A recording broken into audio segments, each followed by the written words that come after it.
नमस्कार, आपका स्वागत है ASTV 24 न्यूज नेटवर्क में। हम लाते हैं तेज, सटीक और निष्पक्ष समाचार हिंदी, इंग्लिश और बंगाली भाषा में। देश से लेकर दुनिया तक की हर बड़ी खबर अब इंडोफ्लेक्स व अन्य प्लेटफॉर्म पर लाइव।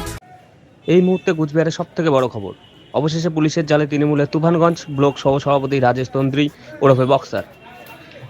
খবর সূত্রে জানা গেছে যে অনেক দুর্নীতির সাথে যুক্ত আছে এই বক্সার। 2021-এ ভোটের পরবর্তী হিংসা থেকে শুরু করে মারুগঞ্জ ও চিলাখানার ভাটা থেকে বন্দুক দেখিয়ে তোলা আদায় ছিল তার কাজ। দলবল নিয়ে মারুগঞ্জে চষিয়ে বেড়াতো। পালাবদলের পর নিজেই দীর্ঘদিন ধরে ঘর ছাড়া, এরপরে অবশেষে পুলিশের কাছে আত্মসমর্পণ করতে বাধ্য হয় এই তৃণমূলের দাপুটে নেতা বক্সার। পুলিশ তাকে তুফানগঞ্জ আদালতে পেশ করেন এবং আদালত 10 দিনের পুলিশি হেফাজতের নির্দেশ দিয়েছেন বলে জানা গিয়েছে। দেখুন, ক্রিমিনাল গ্রেপ্তার হবে এটাই স্বাভাবিক। 2021-এর 2রা মের পর মারুগঞ্জ অঞ্চল সহ তুফানগঞ্জ ব্লকে যে জেহাদি তাণ্ডব চালিয়েছিল তার নেতৃত্বে ছিল এই রাজেশ তন্ত্রী। তো ক্রিমিনালকে অ্যারেস্ট করবে পুলিশ, এটাই তো স্বাভাবিক। আমরা প্রশাসন মারফত বা সোশ্যাল মিডিয়ার মারফত জানতে পারলাম যে তিনি নাকি সারেন্ডার করেছে। ভয়েই করেছে, কারণ জানে তিনি এলাকায় ঢুকতে পারবে না। এলাকার মানুষ তার উপরে ক্ষিপ্ত, কারণ 8 থেকে 80 এমন কোনো লোক নেই যে এই রাজেশ তন্ত্রীর নেতৃত্বে তাদের উপরে আক্রমণ হয়নি মারুগঞ্জ সহ তুফানগঞ্জ 1 নম্বর ব্লকে। দেখুন, আমাদের তুফানগঞ্জ ব্লকটা ইন্ডাস্ট্রি এরিয়া, বিগফিল্ড আছে অনেক। এই বিগফিল্ড থেকে তোলা তুলেছে, সরকারি কাজে থেকে কাটমানি নিত কমিশন এবং বিভিন্ন লোককে চাকরি দেওয়ার নাম করে প্রচুর টাকা তুলেছে। আমরা নিজে দেখেছি, আমি নিজের মারুগঞ্জে ভূমিপুত্র। ও 2019 সালে আমাদের পার্টির কর্মীদের কাছ থেকে 100 টাকা নিয়ে বাইকে তেল ভরতো। তার থার আছে, স্করপিও আছে, 5-7টা বাইক। এই টাকার উৎস কোথায়? দুর্নীতির টাকা দিয়ে তার সব অবৈধ সম্পত্তি করেছে।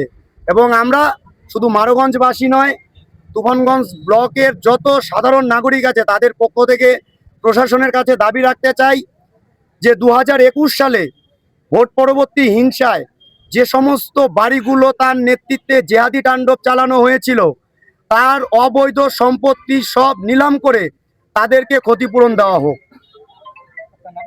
আমার নাম গোপাল দাস, আমি নাটাবাড়ি 3 নম্বর মণ্ডলের মেম্বার এবং মারুগঞ্জ অঞ্চলের 5 নম্বর শক্তি প্রমুখ।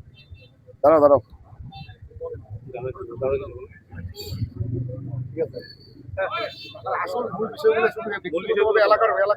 দেখুন, রাজেশ তন্ত্রী এলাকার ত্রাস টোটাল তুফানগঞ্জ বিধানসভা এবং এই মহকুমায় উনি সাধারণ মানুষের সাথে যেরকম প্রতারণা করেছেন তার নামে বিভিন্ন ধারায় মামলা রয়েছে। এতদিন পুলিশ তাকে জামাইয়া ধরে রেখেছিলেন, কারণ শাসক দলের ছত্রছায়ায় ছিলেন এই রাজেশ তন্ত্রী। তাকে পুলিশ কোনো রকম মামলা দেয়নি, তাকে 41-এ নোটিশ দিয়ে তাকে মামলাতে কিছু যুক্ত করে ছেড়ে দেওয়া হয়েছে। তার বিরুদ্ধে অনেকগুলো মামলা রয়েছে। সে নারী পাচার, গরু পাচার, চাকরি চোর, আবাস যোজনার নাম করে মানুষের থেকে টাকা তোলা, বালি চোর, কয়লা চোর থেকে শুরু করে প্রত্যেকটি ক্ষেত্রে দুর্নীতি করেছে এই রাজেশ তন্ত্রী। মানুষ অনেকে ওকে কি বলে, বক্সার বলে চেনে। আজকে সে হচ্ছে কুয়োর ব্যাং হয়ে লুকিয়েছিল এতদিন, এবং এই প্রশাসন কাছে এসে সে আত্মসমর্পণ করেছে, কারণ সে বুঝে গেছে যে বাংলার মানুষ এবং এই তুফানগঞ্জের মানুষ তার উপরে এতটাই ক্ষিপ্ত হয়ে আছে, সে লুকিয়ে থেকেও সে থাকতে পারছে না। প্রতিটা দিন সে মানুষের আতঙ্কে রয়েছে যে এতটা সন্ত্রাস করেছে। আজকে আমাদের বিধায়কদের উপর হামলা করেছে দীপক বর্মন, এবং আমাদের বিধায়ক মালতী রায়ের উপর প্রাণঘাতী হামলা করেছে। অস্ত্র আইন থেকে শুরু করে বিভিন্ন মামলা তার নামে রয়েছে।